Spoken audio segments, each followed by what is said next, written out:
Hello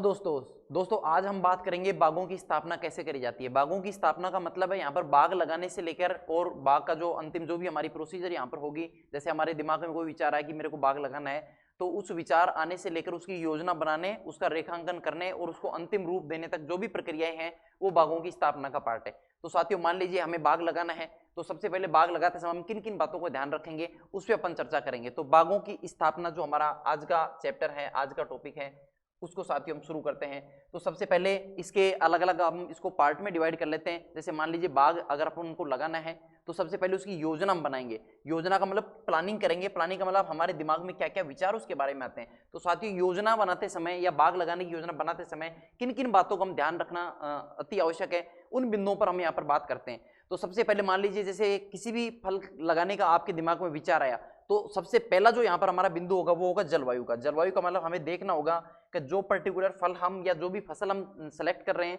बाग लगाने के लिए, उस फसल के लिए वहां की जलवायु सूट कर रही है कि नहीं। जलवायु के बारे में हमने फलों के वर्गीकरण में बात करी थी कि अलग अलग राजस्थान में या भारत के हिस्सों की जलवायु है, तो उसके अनुसार हमने फल का यहाँ पर चयन करना है। जैसे मान लीजिए हमारी जलवायु उष्ण है तो उष्ण के फलों का चयन करना है, शीतोष्ण या उपोष्ण है तो उसके अनुसार फलों का हम यहाँ पर चयन करेंगे। तो पहला बिंदु सबसे महत्वपूर्ण होगा यहाँ पर प्लानिंग योजना के अंदर कि वहां की जलवायु उस फल के लिए सूट करेगी कि नहीं करेगी। मान लीजिए राजस्थान की कंडीशन में हमको बाग लगाना है, तो हम यहाँ के कंडीशन में ऐसा नहीं कि हम सेव का योजना बनाएंगे। हम यहाँ पर जो फसल यहाँ का सूटेबल है, जैसे बेर है, खजूर है, अनार है, अमरूद है, उसी के अनुसार हम यहाँ पर फल का चयन करेंगे। तो पहला बिंदु यहाँ पर होगा जलवायु के आधार पर फलों का हम चयन कर लेंगे। जलवायु के बाद दूसरा जो बिंदु होगा योजना के अंदर हमारा, वो होगा मृदा का। मृदा का मतलब हमारी मिट्टी कैसी है। मिट्टी का मतलब हो सकता है हमारी मिट्टी कम उपजाऊ हो, जिसको अपन बारानी भूमि कह देते हैं, हमारी मिट्टी ज्यादा उपजाऊ हो, हमारी मिट्टी क्षारीय हो सकती है, वहां के पर्टिकुलर क्षेत्र की मिट्टी हो सकता है अम्लीय हो सकता है, या किस तरह की मिट्टी है उसके अनुसार हम वहां पर फल का चयन करेंगे। तो मिट्टी के अनुसार पीएच कम या ज्यादा है तो उसके अनुसार फल का चयन करेंगे। जो भी हमने पहले वर्गीकरण में ये बात डिस्कस कर ली है कि मान लीजिए उष्ण अधिक पीएच अगर मिट्टी का है तो उस कंडीशन में कौन सा फल चयन करेंगे, कम पीएच है तो किस फल का चयन करेंगे। जलवायु और मिट्टी के बाद तीसरी जो बात आएगी वो आएगी सिलेक्शन ऑफ वैरायटी या किस्म का चयन। ये हमारा योजना का पार्ट है। हम प्लानिंग कर रहे हैं। किस्म का चयन का मतलब जो क्षेत्र अपन बाग लगाने के लिए चयन कर रहे हैं उस क्षेत्र के लिए कौन सी ऐसी किस्म है जो उस क्षेत्र में सबसे अच्छा उत्पादन कर रही है, उसकी परफॉर्मेंस अच्छी है, तो यहाँ पर हो जाएगा सिलेक्शन ऑफ वैरायटी या किस्म का चयन।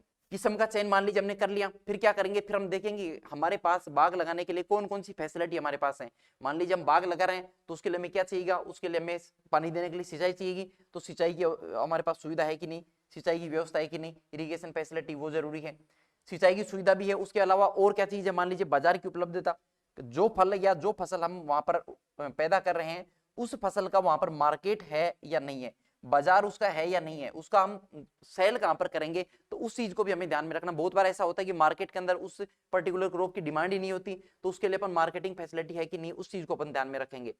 उसके अलावा बाग अपन बागवानी अगर कर रहे हैं तो उसके लिए हमें श्रमिकों की आवश्यकता होगी। श्रमिकों का मतलब मैन पावर चाहिएगा काम करने के लिए, जो भी लेबर वगैरह है उसकी हमें जरूरत पड़ेगी। तो क्या वो फैसिलिटी है कि नहीं हमारे पास, वो सारी चीज हमें वहां पर अवेलेबल होनी चाहिए। ये भी अवेलेबल है तो फिर क्या यातायात की सुविधा वहां पर है। यातायात का मतलब मान लीजिए हमें सामान या हमारा जो भी प्रोडक्ट है जिसको हम हार्वेस्ट करने के बाद बेचने कहीं पर जाएंगे, तो उसके लिए जो हमारा स्थान है वो ट्रांसपोर्ट से कनेक्टेड है कि नहीं, रोड से, रेल मार्ग जो भी है उससे वो कनेक्ट है कि नहीं, तो ट्रांसपोर्ट फैसिलिटी हमारे पास वहां होनी चाहिए। इसके अलावा जगह का चयन, ये एक महत्वपूर्ण बात है। जगह का चयन, जगह का मतलब मान लीजिए जो आपका खेत है उस खेत के आसपास कोई ऐसा बड़ा बिल्डिंग या भवन नहीं हो जिसका असर हमारे बाग पर आए, या उसके आसपास कोई ऐसा उद्योग नहीं हो। मेन चीज यहाँ पर कोई ऐसा बड़ा उद्योग नहीं होना चाहिए जिसका असर जो है वो फल के बगीचे पर या फलों की गुणवत्ता पर आए।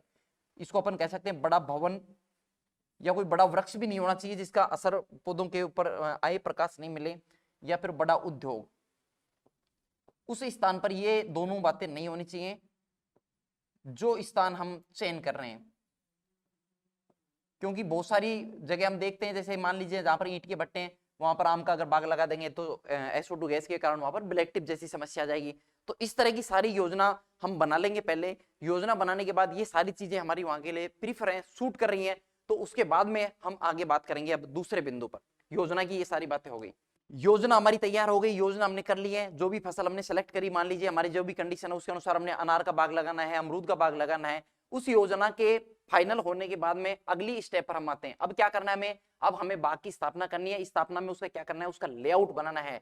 वो लेआउट क्या होता है साथियों, उसकी हम चर्चा करेंगे। लेआउट को अंग्रेजी में कहते हैं, हिंदी में रेखांकन कहेंगे, अंग्रेजी में उसको लेआउट कह देंगे। लेआउट का मतलब यहाँ पर हो गया कि हम खेत के अंदर जो गड्ढे बनाएंगे जहां पर पौधा लगेगा उसकी प्लानिंग कैसे करें। तो ये इस काम को करने के लिए अलग अलग तरह की विधियां हैं। हमें क्या करना, हमें एक रस्सी या फीता जो भी उसके लिए सूटेबल हो वो लेके जाना है, और जिस फल का पर्टिकुलर अंतरण या स्पेसिंग जितना होता है उस स्पेसिंग पर साथियों क्या करेंगे, हम वहां पर गड्ढे तैयार करेंगे, गड्ढे खोदेंगे। जैसे जो हम गड्ढे बनाएंगे उन गड्ढों को बनाने के लिए उसका रेखांकन जो हम करेंगे उसके लिए अलग अलग जगह पर या अलग अलग कंडीशन के हिसाब से कुछ विधियां हैं जो अलग अलग क्षेत्र में पॉपुलर हैं। अलग अलग कंडीशंस के आधार पर अपन उनको अप्लाई करेंगे। साथियों योजना बनाने के बाद अब आते हैं हम अगले बिंदु पर। अगले बिंदु का मतलब, मान लीजिए हमें योजना बना ली कि जिस भी फल का हमें बाग लगाना है, जिस क्षेत्र में, वहां का हमने सिलेक्शन कर लिया, वैरायटी का सिलेक्शन कर लिया, बाकी जो फैसिलिटी हमारी थी वो सब हमारे पास है। अब हम क्या करेंगे, अब हम करेंगे उसका रेखांकन। रेखांकन का मतलब उसका लेआउट हम तैयार करेंगे। लेआउट कैसे बनाएंगे, तो साथियों लेआउट जो हम बनाएंगे उसका मतलब ये होगा कि हम कोई भी नापने के लिए एक फीता या रस्सी वगैरह लेके जाएंगे खेत में, और जिस फल के लिए जितनी अंतरण है, जितनी स्पेसिंग है, या जितनी उसके अंदर दूरी है, उपयुक्त दूरी, उस जगह पर हम गड्ढे बनाएंगे, और गड्ढों के अंदर बाद में जहां पर पौधा लगेगा। तो उसके लिए गड्ढे बनाने से पहले हमें साथियों क्या करना पड़ेगा, तो हमें करना पड़ेगा उसका रेखांकन या लेआउट।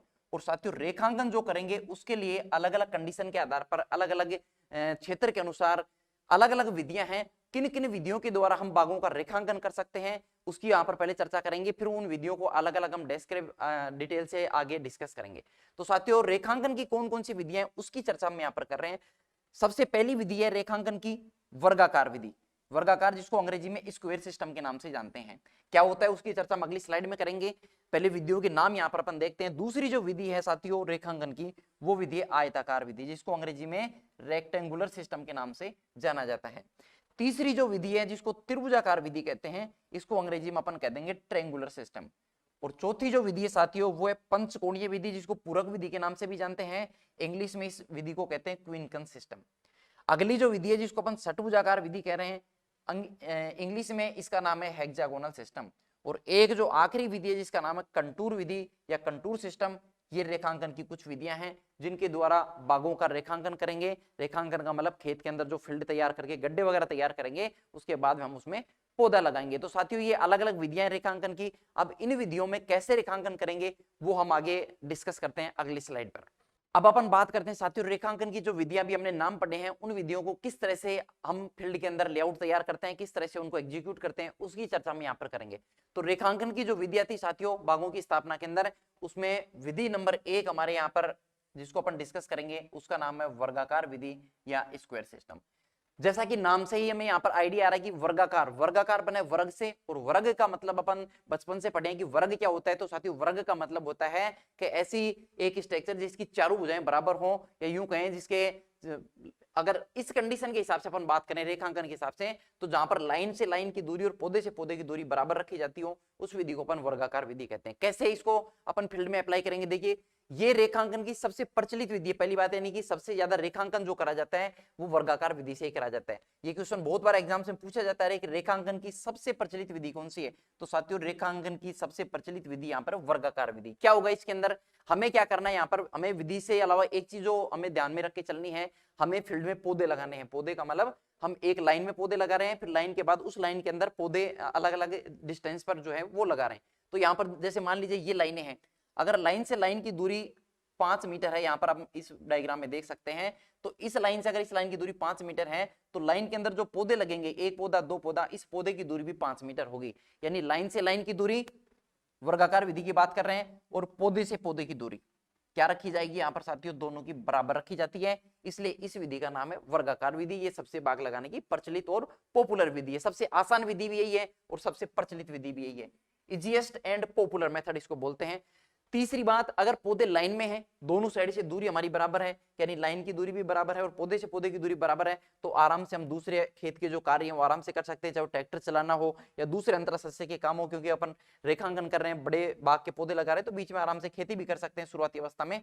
तो उस हिसाब से अपन देखें तो अंतरसस्य क्रियाएं जिसको अपन इंट्राकल्चर ऑपरेशन कहते हैं, वो क्रियाएं करने में साथियों इसमें क्या होगा, आसानी रहेगी। इसलिए ये बाग लगाने की सबसे पॉपुलर विधि मानी जाती है, सबसे ज्यादा प्रयोग भी करी जाती है।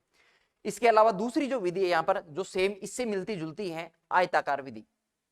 आयताकार क्या होता है, जैसे वर्गाकार में हमने देखा कि जिसकी चारों भुजाएं बराबर हों, आयताकार में होता है कि जिसकी आमने सामने की भुजा बराबर हो। यहाँ पर अगर फील्ड के हिसाब से अपन देखें, यहाँ पर थोड़ा सा बदलाव इसमें कर दिया जाएगा वर्गाकार की तुलना में।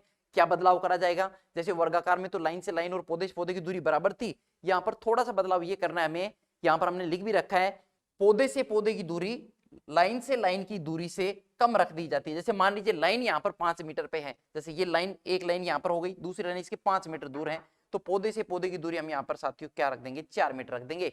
यूं कहें अगर लाइन 10 मीटर पे है तो पौधा यहाँ पर 8 मीटर पे लगा देंगे, लाइनों के अंदर जो पौधे लगे हुए हैं इसकी दूरी कम कर देंगे। इस विधि को अपन कहेंगे कौन सी विधि साथियों, आयताकार विधि। इस विधि में भी आराम से अंतराशस्त्रीय क्रियाएं कर सकते हैं, कोई दिक्कत नहीं, क्योंकि पौधे लाइनों में लगे हुए हैं और आराम से जो भी दूसरे काम है आसानी से हम कर सकते हैं। लेकिन थोड़ा सा फर्क इसमें केवल स्पेसिंग का आएगा, जो पौधे से पौधे की दूरी है वो थोड़ी सी कम हो जाएगी। जो यहाँ पर ये पौधे लग रहे हैं इस डिस्टेंस को थोड़ा सा कम कर देना है लाइन से।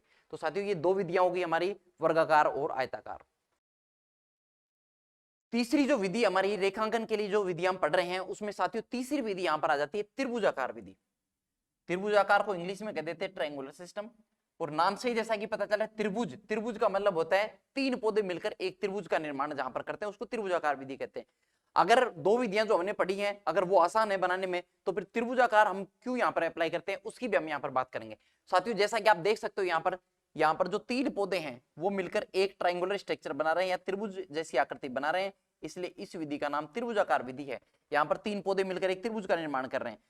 इस विधि को क्यों अप्लाई करेंगे साथियों, ये विधि जो है ये उस कंडीशन में अप्लाई करेंगे जब पौधे पास लगाने हो। पास का मतलब हाई डेंसिटी प्लांटिंग हमें करनी हो, सघन बागवानी या सघन रोपण करना हो, उस कंडीशन में कौन सी विधि अप्लाई करेंगे। ये कई बार एग्जाम से पूछा गया है कि एचडीपी या सघन रोपण हेतु रेखांकन की किस विधि का प्रयोग करेंगे, तो उस कंडीशन में हम त्रिभुजाकार विधि का प्रयोग करेंगे। क्यों करेंगे साथियों, देखिए इसमें क्योंकि दो पौधों के बीच में जो जगह है उसमें पौधे को फैलने के लिए आसानी से जगह मिल जाएगी, क्योंकि इस विधि के अंदर पौधों को पास में लगाया जाता है। पास का मतलब यहाँ पर सघन रोपण करते हैं, स्पेसिंग कम रखा जाता है, इसलिए पौधों को फैलने के लिए स्पेस मिल जाता है। इसलिए इस विधि का प्रयोग उस कंडीशन में करेंगे जब पौधे पास पास लगाने हो। लिख रखा हमने इस विधि में द्वितीय पंक्ति के पौधे प्रथम पंक्ति के पौधों के सामने ना लगाकर कहां लगाएंगे साथियों, बीच में लगाएंगे। यानी दूसरी लाइन के पौधों को बीच में लगाएंगे, तो पहली लाइन के पौधे, तीसरी लाइन के पौधे और दूसरी लाइन के पौधे और चौथी लाइन के पौधे आपस में समान होंगे, दूसरी लाइन के पौधे बीच में लगाए जाएंगे, तो ये त्रिभुज जैसी आकृति बनेगी।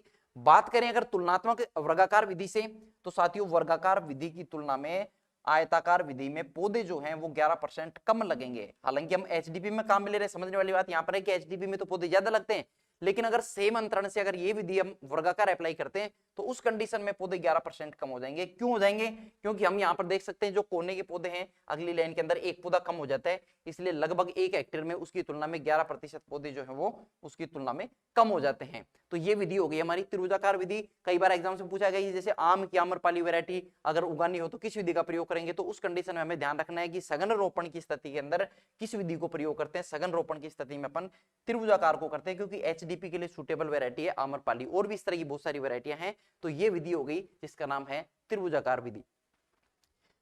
चौथी जो विधि है जिसका नाम है पंचकोणीय, इसको पूरक विधि के नाम से भी जानते हैं और पंचकोणीय विधि के नाम से भी जानते हैं, इंग्लिश में इसको क्विंकन सिस्टम कह देते हैं। ये विधि देखिए, देखने में इसका जो रेखांकन है सेम वर्गाकार की तरह ही है, यानी चार पौधे मिलकर एक वृत्त का निर्माण कर रहे हैं। जैसे मान लीजिए ये दूरी हमारी 10 मीटर है, ये उस कंडीशन में लगाएंगे जब पौधे की अंतरण जो है वो ज्यादा होती है। जैसे मान लीजिए आम का बगीचा लगाना है तो आम की अंतरण लगभग 8 से 10 मीटर औसत रखी जाती है, तो उस कंडीशन में बीच का जो एरिया है वो खाली रह जाता है। तो उस केस में क्या करते हैं, जब तक मुख्य फसल हमारी तैयार नहीं होती हम क्या करेंगे, बीच बीच में दूसरे पौधे लगा देंगे। तो इस विधि में देखिए इसमें क्या लिखा हुआ है, इस विधि का रेखांकन वर्गाकार की तरह किया जाता है जैसा कि हमारे यहाँ पर हमने कर रखा है, लेकिन चार पौधों के बीच एक और अतिरिक्त पौधा लगाया जाता है। चार पौधे ये हैं, इसके बीच में हमने एक और अतिरिक्त पौधा लगा दिया, और इस पौधे को साथियों कहते हैं पूरक पौधा या फिलर प्लांट, पूरक पौधा। ये जो पूरक पौधा होगा साथियों सीधी सी बात है, क्योंकि हमने यहाँ पर आज जैसे मान लीजिए आम का बाग हमने उदाहरण लिया, तो बीच में ऐसा पौधा लगाएंगे जिसकी उम्र कम हो या जो जल्दी फल देने वाले, क्योंकि आम का जो पौधा है वो कई साल में फल देगा, लगभग 7 से 8 साल औसत फल उत्पादन में लेगा। तो 7 से 8 साल तक हम इस जमीन का क्या करें, जो बीच में रहेगी उस जमीन को हम क्या करेंगे, उस जमीन में हम पूरक पौधे लगा देंगे। और ये जो पूरक पौधा हम लगा रहे हैं यहाँ पर साथियों, ये पूरक पौधा कैसा होगा इसके बारे में भी यहाँ पर जानना जरूरी है। 4 पौधों के बीच एक और अतिरिक्त पौधा लगाया जाता है, जिसको पूरक पौधा कहते हैं। पूरक पौधा क्या होगा? जल्दी फल देने वाला होगा। जल्दी फल देने का मतलब जिसकी उम्र कम होगी, जल्दी 1-2 साल में फल दे दे। और ये पौधा, सबसे खास बात इसके बारे में ध्यान रखनी है, टेम्परेरी होता है, अस्थायी होता है। अस्थायी का मतलब एक समय के बाद हम इसको हटा देंगे। हटाने का मतलब जैसे मान लीजिए मुख्य फसल हमारी बाग जो है वो फलन में आ गया, तो फिर पूरक पौधे को वहां से हटा दिया जाता है।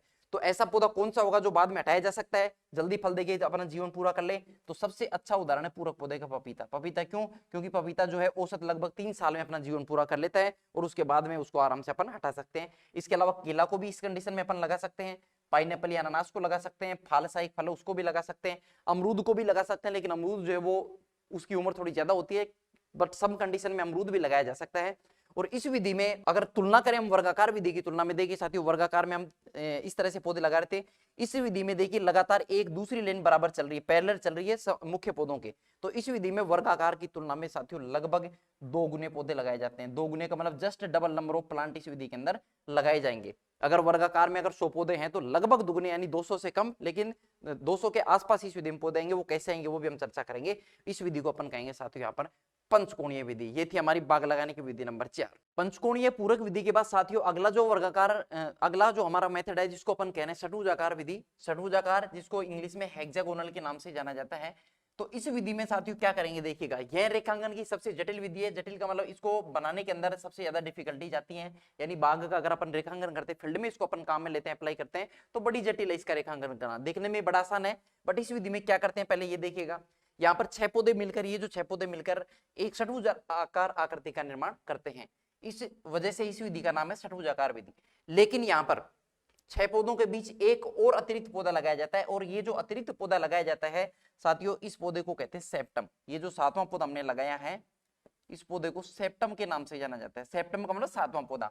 और ये जो सेप्टम होगा ये हमेशा परमानेंट होगा, क्योंकि पिछली जो विधि हमने पढ़ी थी पूरक विधि, वहां पर जो 5वां पौधा था वो अस्थायी था। लेकिन यहाँ पर जो सेप्टम होगा, 7वां पौधा होगा, वो परमानेंट होगा। यानी कि जिस फसल का हम बाग लगा रहे हैं, जिस फसल का प्लानिंग हम कर रहे हैं, उसी फसल का यहाँ पर ये पौधा लगाया जाएगा।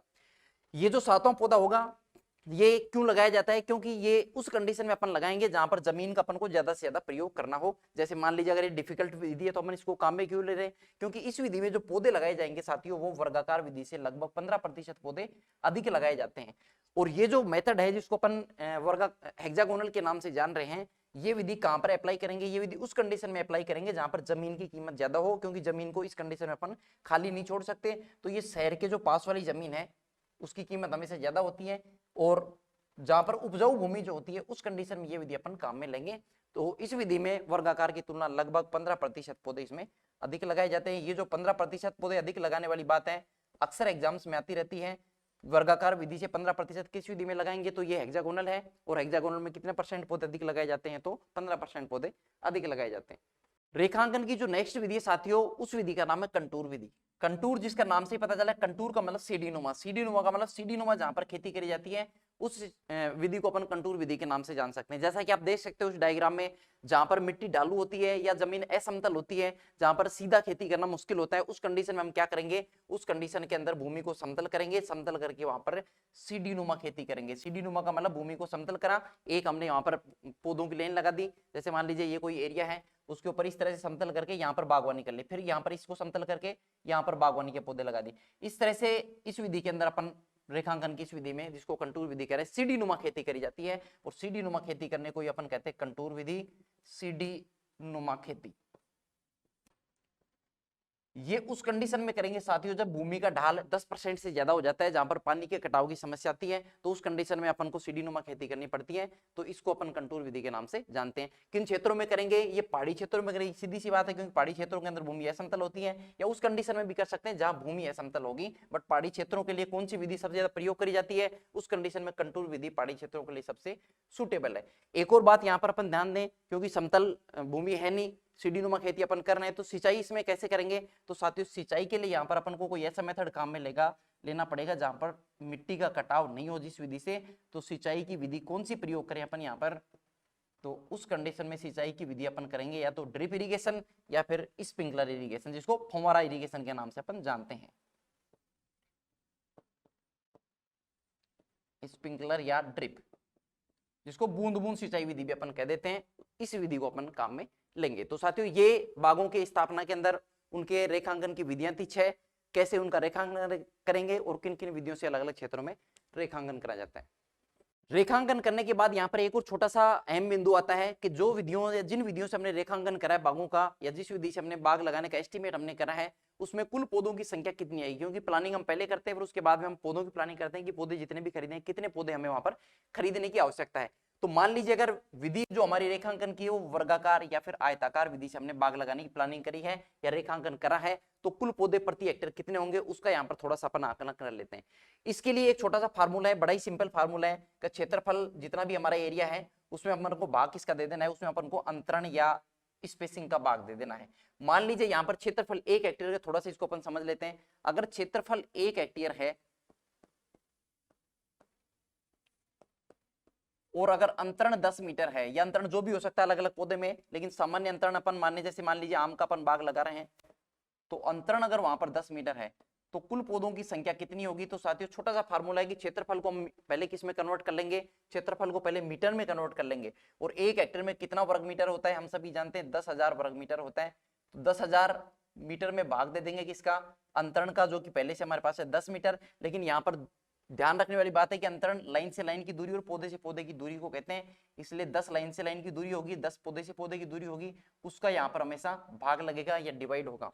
तो कुल पौधों की संख्या जो हो जाएगी, पौधों की संख्या, तो उसके लिए फार्मूला हमारे पास है क्षेत्रफल, क्षेत्रफल जो कि हमारे पास 10,000 आ गया, और इसमें भाग दे देना अंतरण का, अंतरण जो हमारे पास दिया होता है क्वेश्चन में हमेशा 10 × 10, और इसको अगर अपन डिवाइड करते हैं तो साथियों 1 हेक्टेयर में अगर 10 मीटर पे पौधा लगा हुआ है तो उस स्थिति में हमेशा कुल पौधों की जो संख्या होगी वो होगी 100 पौधे। अगर पौधा 10 मीटर पे लगाया गया हो, बाग वर्गाकार विधि से लगाया गया हो, तो 1 हेक्टेयर में कुल पौधे 100 आते हैं। इसी तरह से आयताकार में भी निकाल लेंगे, वहां पर एक दूरी कम हो जाएगी, जैसे 1 मीटर अगर 10 है एक दूरी तो वो 8 हो जाती है, तो उस कंडीशन में 10 × 10 के बजाय 10 × 8 का भाग लग जाता है, लेकिन फॉर्मूला सेम ही रहता है। तो ये फॉर्मूला हो गया वर्गाकार व आयताकार का। बात करें यहाँ पर पंचकोणीय विधि की, तो पंचकोणीय विधि में हमने एक लाइन लिखी थी कि इस विधि का रेखांकन भी वर्गाकार विधि की तरह ही किया जाता है, लेकिन इसमें 4 पौधों के बीच एक और अतिरिक्त पौधा लगाया जाता है जिसको पूरक पौधा कह रहे हैं। तो यहाँ पर मुख्य पौधे तो वही होंगे जो हमने वर्गाकार विधि की बात करी। तो यहाँ पर मुख्य पौधों की संख्या निकालने के लिए फॉर्मूला भी सेम ही रहेगा, क्षेत्रफल में भाग स्पेसिंग का देना है। लेकिन एक और चीज यहाँ पर आ जाती है साथियों, पूरक पौधे जो कि बीच में लगे हुए हैं और वो पौधे अस्थायी होते हैं, उनकी भी संख्या यहाँ पर अपन को निकालनी पड़ती है। तो पूरक पौधों की संख्या निकालने के लिए एक और फॉर्मूला यहाँ पर देखिए कैसे निकालेंगे। पूरक पौधों की संख्या का फॉर्मूला क्या है, पूरक पौधों की संख्या लाइनों की संख्या, लाइनों की संख्या लंबाई में उसमें से 1 घटा देंगे, और लाइनों की संख्या चौड़ाई में उसमें से 1 घटा देंगे, और जो संख्या हमारे पास आ जाएगी वो हो जाएगी पूरक विधि। इसको भी थोड़ा सा अपन यहाँ पर हल कर लेते हैं। इसको समझने के लिए हम थोड़ा सा एक फॉर्मूला फिर से ले लेते हैं, एक छोटा सा न्यूमेरिकल जो हमने पहले करा था उसी को ले लेते हैं। मान लीजिए यहाँ पर अंतरण जो है वो 10 मीटर है और क्षेत्रफल है जो पिछले सवाल में हमने करा था, क्षेत्रफल 1 हेक्टेयर है। मान लीजिए क्षेत्रफल 1 हेक्टेयर जिसको अपन आमतौर पर 10,000 वर्ग मीटर कह सकते हैं, और अंतरण अगर 10 मीटर है, अंतरण 10 मीटर यानी उसको 10 × 10 भी कह सकते हैं, और बाग जो है वो इस पूरक विधि से लगाया गया है, बाग पंचकोणीय विधि से लगा है, पंचकोणीय विधि से। तो साथियों इसका फॉर्मूला जो हमने अभी डिस्कस करा है, पहले मुख्य पौधों की संख्या निकाल लेंगे हम, मुख्य पौधों की संख्या जो पहले भी हमने अभी डिस्कस करा था, क्षेत्रफल भाग अंतरण जो कि 10,000 हमारे पास क्षेत्रफल है, भाग अंतरण 10 × 10, और ये जो आ जाएगा हमारे पास 100 पौधे, ये मुख्य पौधे हैं 100 पौधे। लेकिन साथ में हमें यहाँ पर पूरक पौधों की संख्या भी निकालनी है, तो पूरक पौधों की संख्या के लिए एक और फॉर्मूला यहाँ पर अपन ऐड कर देंगे, पूरक पौधों की संख्या, पूरक पौधों की संख्या। इसके लिए फॉर्मूला है कि लाइनों की संख्या लंबाई में उसमें से 1 घटा देना है, -1, और उसको गुणा कर देना है कि लाइनों की संख्या चौड़ाई में, -1। फॉर्मूला हमारा कह रहा है लाइनों की संख्या लंबाई वाइज। अगर मान लीजिए 1 हेक्टेयर का कोई खेत है, 1 हेक्टेयर, इस खेत को मान लेते हैं, इसमें हमने 10 मीटर पे पौधे लगा रखे हैं, तो सीधी सी बात है 100 मीटर लंबा और 100 मीटर चौड़ाई खेत है, तो लाइनों की संख्या यहाँ पर अगर 10 मीटर पे पौधा हमने लगा रखा है, 100 मीटर इसका लंबाई हो गया, 100 मीटर चौड़ाई हो गया, लंबाई और चौड़ाई बराबर माननी है, और 10 मीटर पे पौधा अगर हमने लगा रखा है इस तरह से, तो लाइनों की संख्या कितनी हो जाएगी साथियों, यहाँ पर 10 लाइनों की संख्या हो जाएगी लंबाई में, और अगर लंबाई चौड़ाई बराबर है तो चौड़ाई भी हो जाएगी 10 माइनस 1, 10 में से ये गया 9 हो जाएगा, और इधर भी 9 हो जाएगा, 9 इंटू 9 अगर करेंगे 9 को 9 से गुणा, तो 81 पौधे यहाँ पर आ जाएंगे, यानी लगभग दुगने पौधे आ रहे हैं, ना कि दुगने, यानी 200 भी नहीं आएंगे, लेकिन 100 प्लस 81 181 पौधे यहाँ पर आ जाएंगे। अंत में हम कर देंगे कुल पौधों की संख्या, कुल पौधों में दोनों को जोड़ देंगे, जिसमें पूरक पौधे हैं और मुख्य पौधे हैं, कुल पौधों की संख्या, हमारे पास मुख्य पौधे थे 100 और पूरक पौधे आ गए हमारे पास 81 81, तो यहाँ पर कुल पौधे हो जाते हैं साथियों 181। इस तरह के क्वेश्चन कई बार एग्जाम्स में आए हैं, सुपरवाइजर में भी आया है, और उसका कैसे हमें आकलन करना है, इस तरह से हमें उसका फार्मूले के साथ ऐड कर देना है, यानी लगभग दुगने आगे, जो हमने पहले लिखा था बात कि इस विधि में वर्गाकार की तुलना लगभग दुगने आते हैं, तो 100 के तुलना में 181 पौधे यहाँ पर आ जाते हैं। जितना भी एरिया उसके अनुसार हम इसको सोल्व कर लेंगे, तो इस तरह से इसमें पूरक पौधों की संख्या निकालते हैं। बात करें षटकोणीय विधि की, तो उसमें हमने लिखा था 15%, अगर उसमें 100 आ रहे हैं तो उसमें 115 आएंगे, और बात करें अगर त्रिभुजाकार विधि की, तो उसमें हमने लिखा था कि 11% पौधे कम लगाए जाते, उसमें अगर 100 आते तो उसमें 89 पौधे आते हैं। तो इस तरह से हम अलग अलग विधि में अलग अलग तरह से पौधों की गणना यहाँ पर कर सकते हैं। तो ये था साथियों टॉपिक हमारा बागों का रेखांकन, बागों की योजना और बागों की स्थापना कैसे करते हैं। धन्यवाद।